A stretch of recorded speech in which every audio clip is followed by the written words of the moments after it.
coração, Deus sempre teve o que a sua verdade dele intacta. E Deus sempre teve lá os seus verdadeiros o quê?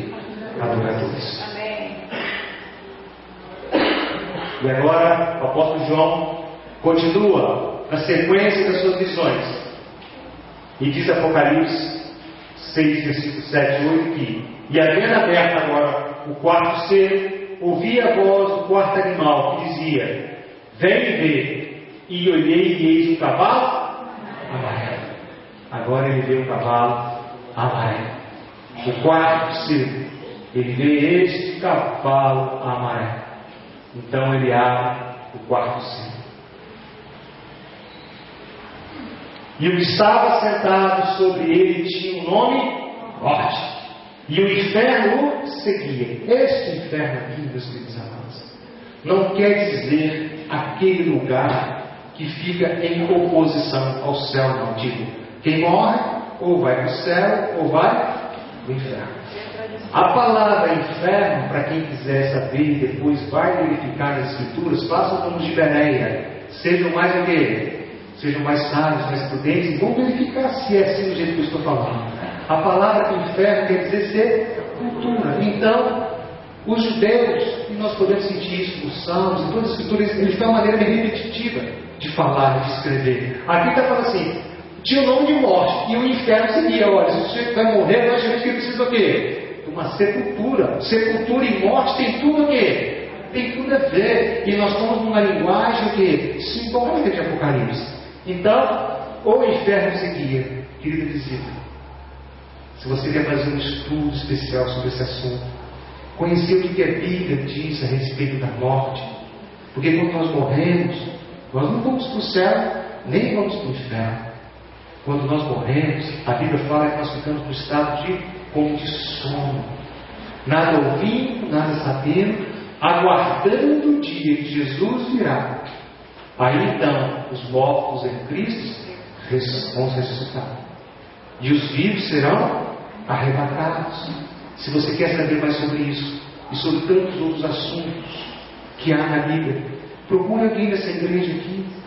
Tem obreiros que terão o máximo de prazer de estudar com vocês. Amém. Há uma casa bíblica nessa igreja todos os sábados, às 9 horas da manhã. Venha para a casa bíblica, venha estudar a palavra de Deus, venha conhecer o que diz as Sagradas Escrituras. Vocês sabem que o pior tipo de agressão é o chamado fogo amigo, né? Quem já ouviu a expressão de fogo amigo? Fogo amigo é uma linguagem militar quando as tropas são atingidas pelos seus próprios aliados. Os aviões americanos jogam bomba nos soldados americanos. E quem recebe a bomba fica sem saber o que fazer, porque ele está desprotegido. Como é que eu vou esperar que venha dali? Sabe?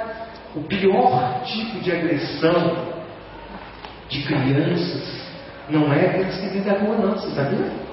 Porque as crianças estão preparadas para reagir a uma agressão de um estranho. Não é verdade? Agora, a pior agressão é aquela que vem o quê? Do pai, da mãe, da tia, do vizinho, da vizinha, das pessoas que estão o quê? Ao redor. Por quê? Porque confunde. Porque confunde. E agora Satanás começa a usar uma artimanha terrível, terrível. E quando fala aqui que ele matou com espada, com fome, com peste e com as feras da terra, foi uma bestialidade, um período que o homem parecia que não era homem, parecia que era uma fera mesmo, parecia que era um animal ensandecido, sem qualquer discernimento, sem qualquer consciência, sem qualquer senso de humanidade. Foi um período terrível.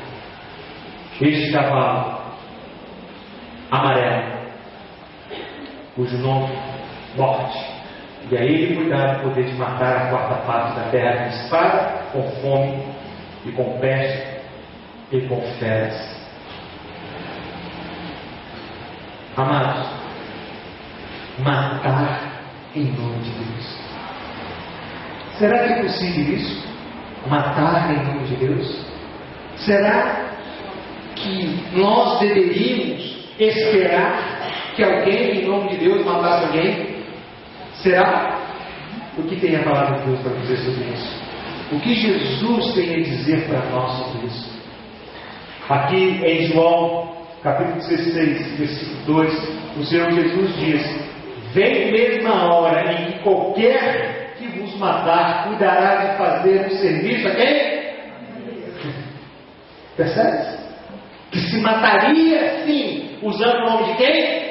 De Deus. Que se mataria sim, dizendo que estava prestando serviço a quem? A Deus. A Deus. A Deus.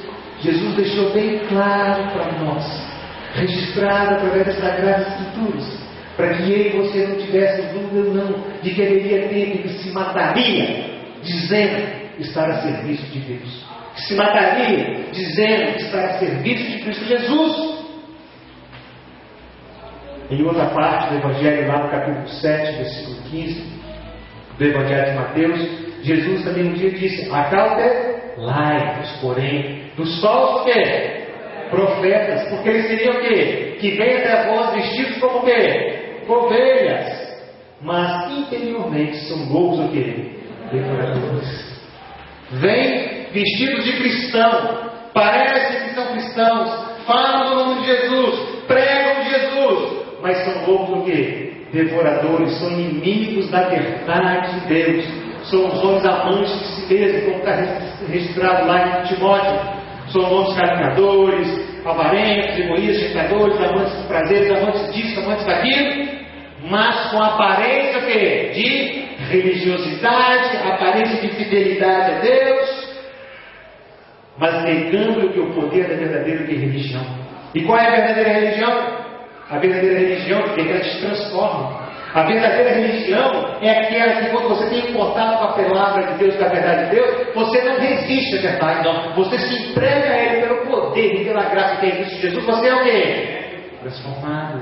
Essa é a verdadeira religião. A verdadeira religião é pega um adúltero e transforma em santo.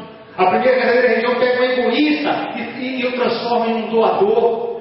Essa é a verdadeira religião. Pega um caluniador, um difamador e faz um de boca quê? Fechada. É assim a religião nos transforma. Amém. Sabe, a religião verdadeira, ela pega nós que somos amantes da concupiscência e escravos da carne e torna-nos amantes da lei de Deus e reféns do Espírito Santo. Amém?